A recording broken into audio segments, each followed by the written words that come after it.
Welcome back to it on a Friday. My next guest, I'm not sure if he flew here on a secret jet. He might have, we've got State Senator Ed McBroom here with me in Escanaba at Drifters. And Senator, thank you for stopping in. Yeah, my pleasure. Glad to be with you. Did you fly that secret jet here? No, just drove an old Buick. Well, it's kind of the same, except the Buick doesn't have 21 seats, 2 pilots, and first class everything. Other than that, it's about the same. So let's get this off the table first. The governor of the state of Michigan flies secretly to Florida. We know that now, to see her father, who she says is ill. I have no idea if he is or not, except that a good member of our team happened to run into him a month later in Lansing driving a brand new Tesla and looking spiffy.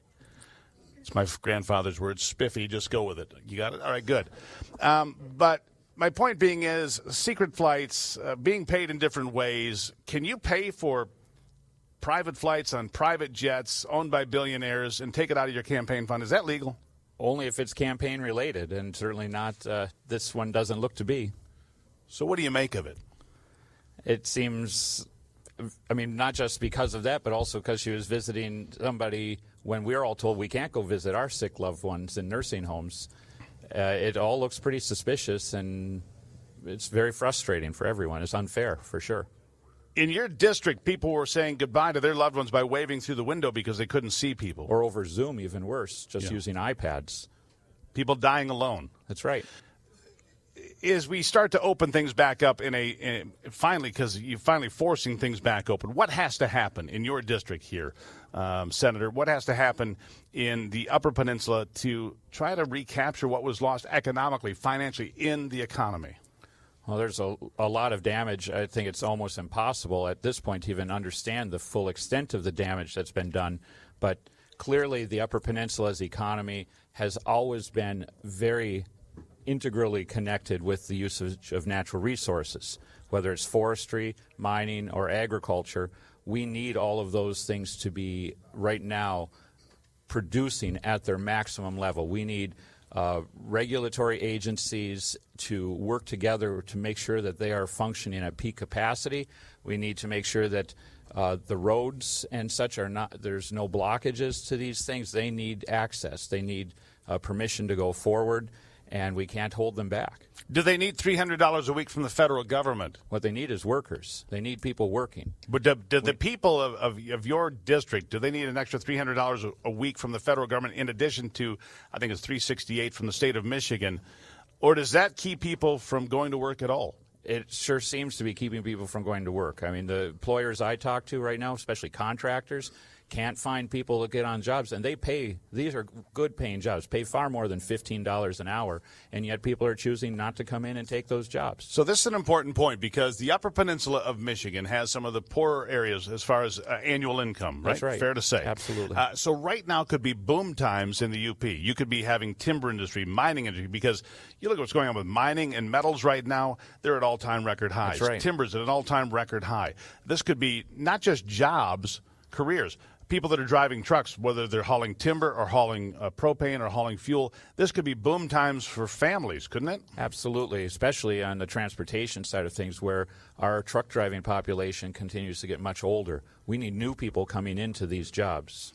And so what do we need to do to get control of your district and get it out of the hands? Because here's what I don't think worked for anybody.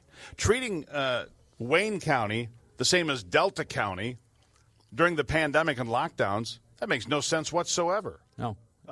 I've said that from the word go. It's stupid. I love seeing a baseball game at Comerica Park. That's fine. But I like Little Bay to Knock as well. And the point being is these are very different places, and they should not be treated as one size fits all, yes or no? They shouldn't be. We had a huge misunderstanding with the administration when it came to boats and motors on boats. And we're like, why are you harassing some old guy who wants to take his rowboat out with a one-horse motor on it? Well, they're thinking about giant boats that have 40 to 50 people on for a party down in Lake St. Clair. All we're asking for is for the guy to be able to go out and do fishing, and yet he's told that's illegal. You can't go. It's just that one size fits all. We had people who were worried about folks coming up here from downstate in the hot spot a year ago. And so what do? We get a rule that says you can't go to your second home. All of a sudden keeping guys up here from being able to stop at their hunting camp for their weekend. I don't know if that caused more divorces or not, but a little tension in the home, Maybe more grandchildren. Never mind, that's for another time. But golf carts didn't hold 40 people. That's right. And golf carts were illegal, too. But what do you say to the folks? There's a lot of critics out there, the Republican Party in the state of Michigan. I hear it every day.